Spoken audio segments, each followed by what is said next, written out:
Salam pemirsa. Setiap tahun sekitar 210.000 ton tekstil dan produk tekstil TPT impor ilegal yang berasal dari Cina masuk ke Indonesia. Berdasarkan hitungan Asosiasi Produsen Serat dan Benang Filamen Indonesia (APSIFI), per tahun ada sekitar 300-400.000 ton impor TPT ilegal senilai 35 triliun rupiah yang masuk ke tanah air, baik dalam bentuk pakaian, kain maupun benang. Sekitar 1.400 kontainer per bulan masuk lewat pelabuhan-pelabuhan utama di Jawa dan sebagian lewat Sumatera.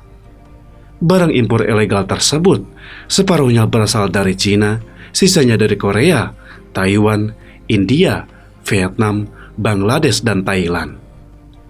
Pasalnya, serbuan impor ilegal telah menggerus pangsa industri tekstil di dalam negeri dan semakin menekan utilisasi pabrik.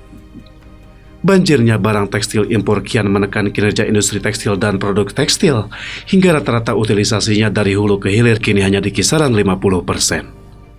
Pengaruh dari produk impor ilegal bukan hanya dilihat dari sisi hilir industri TPT lokal yang tidak mampu bersaing secara kualitas, melainkan juga secara harga, sebab harga yang ditawarkan mereka jauh lebih murah. Produk mereka bisa lebih murah karena mereka tidak bayar pajak. Demikian dikeluhkan oleh para pelaku industri tekstil dan produk tekstil, termasuk Ketua Umum Asosiasi Produsen Serat dan Benang Filamen Indonesia, Redma Gita Wirawasta, belum lama ini.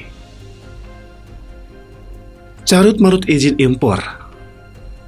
Secara jelas data impor ilegal tersebut bisa dilihat dari trade map yang catatan ekspor TPT Cina ke Indonesia lebih besar dibanding catatan impor kita dari Cina.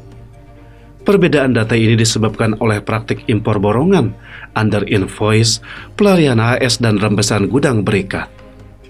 Praktik ini secara leluasa dan terbuka dilakukan oleh perusahaan jasa undername bekerja sama dengan oknum bea cukai di lapangan, sehingga dengan mudah masuk lewat jalur hijau, bahkan tanpa perlu persetujuan impor. Dengan demikian, masih banyak kebocoran yang melanggar peraturan Menteri Perdagangan Permendag nomor 25 tahun 2022 terkait persetujuan impor tekstil dan produk tekstil. Selain itu, APSIFI mengaku mendapat laporan masih banyaknya perusahaan yang melakukan pelanggaran dan diberikan izin impor berlebih oleh Kementerian Perindustrian untuk APIP, angka pengenal impor produsen, maupun untuk oleh Kementerian Perdagangan untuk APIU, angka pengenal impor umum. Masalahnya, izin impor yang diberikan tidak transparan, para pelanggar tidak pernah ditindak, malah izin impornya terus ditingkatkan.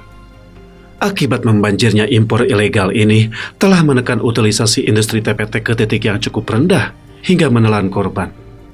Terakhir di awal April lalu adalah PT Tuntex Garmen yang bangkrut dan mem-PHK sekitar 1.163 karyawannya. Karena itu, pengusaha industri tekstil di Indonesia mendesak pemerintah serius memberantas praktik impor tekstil dan produk tekstil TPT ilegal yang marak dan berlangsung terbuka itu. Menurut Cecep Darius dari HIPMI Jawa Barat, industri TPT nasional masih berada dalam masa kritis sejak akhir 2022 lalu, termasuk di Jawa Barat. Akhir tahun lalu sudah banyak karyawan yang dirumahkan. Kalau kondisi seperti ini, industri tekstil terus akan bertambah berat lagi. Cecep mengakui kondisi pasar ekspor sedang lesu, tapi pasar domestik masih sangat besar dan harus dijaga. Bagaimanapun peran industri TPT adalah sebagai jaring pengaman sosial ekonomi bagi Indonesia. Kalau pemerintah lepas tangan terhadap masalah impor tekstil ilegal tersebut, ekonomi nasional lambat laun akan rontok. Perebutan pasar domestik. Selama ini industri pakaian jadi atau garmen di Indonesia sebagian besar memasok produknya untuk ekspor. Industri tersebut mengerjakan pesanan untuk jenama merek besar di Amerika Serikat dan Uni Eropa. Belakangan ini permintaan ekspor ke Amerika Serikat dan Eropa tengah sepi akibat inflasi yang tinggi. Akibatnya, tumpuan industri tekstil dan produk tekstil saat ini 70% adalah untuk pasar domestik atau dalam negeri. Sementara, negara produsen eksportir TPT seperti Cina dan Bangladesh juga membidik market Indonesia akibat terganggunya order mereka atas penurunan permintaan di Eropa dan Amerika Serikat. Berdasarkan laporan Badan Pusat Statistik, Indonesia mengimpor sebanyak 2,20 juta ton tekstil dan produk tekstil sepanjang 2021. Jumlah ini meningkat 21,1% dibandingkan tahun sebelumnya yang sebanyak 1,82 juta ton. tekstil impor terbesar berasal dari Cina. Tercatat, total tekstil dan produk tekstil yang diimpor dari negara komunis itu sebanyak 990,20 ribu ton. Kondisi itu membuat industri tekstil dan produk tekstil di Indonesia semakin terpuruk. Industri lokal harus berkompetisi dengan produk impor dari Cina hingga Bangladesh yang harganya jauh lebih murah. Saat ini produk tekstil impor tersebut telah menguasai pasar Indonesia secara signifikan. Bahkan berdasar data Asosiasi Pertekstilan Indonesia, impor pakaian jadi dari Cina menguasai 80% pasar di Indonesia. Menurut anggota DPR RI Ardiana Pitupulu, jika impor pakaian jadi dari Cina mencapai 80%, lalu pakaian jadi impor Bangladesh, India, Vietnam, dan beberapa negara lain sekitar 15%, maka sisa ruang pasar bagi produk dalam negeri maksimal hanya 5%. Itu pun sudah diperebutkan antara perusahaan besar seperti Sritex, ribuan UMKM, dan pakaian bekas impor. Hal itu membuat kinerja industri tekstil Indonesia menurun.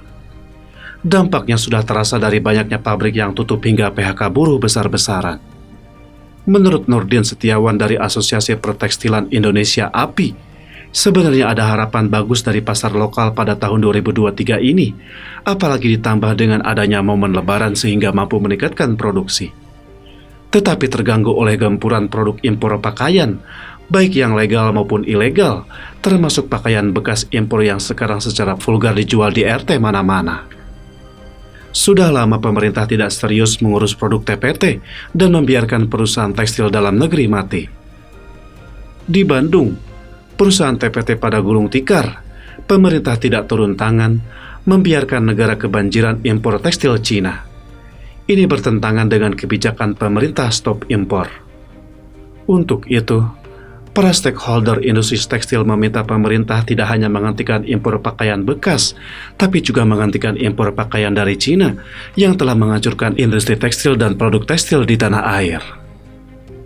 Pemerintah sendiri mengakui adanya persoalan pangsa pasar tekstil yang kini dikuasai produk asing, khususnya dari Cina. Dan sekarang tugas pemerintah, baik Kementerian Perindustrian, Kementerian Perdagangan, serta Kementerian Koperasi dan UMKM, untuk menggenjot industri tekstil dan produk tekstil dalam negeri agar bangkit kembali menjadi tuan di negeri sendiri. Cukup sekian dulu, terima kasih atas perhatiannya.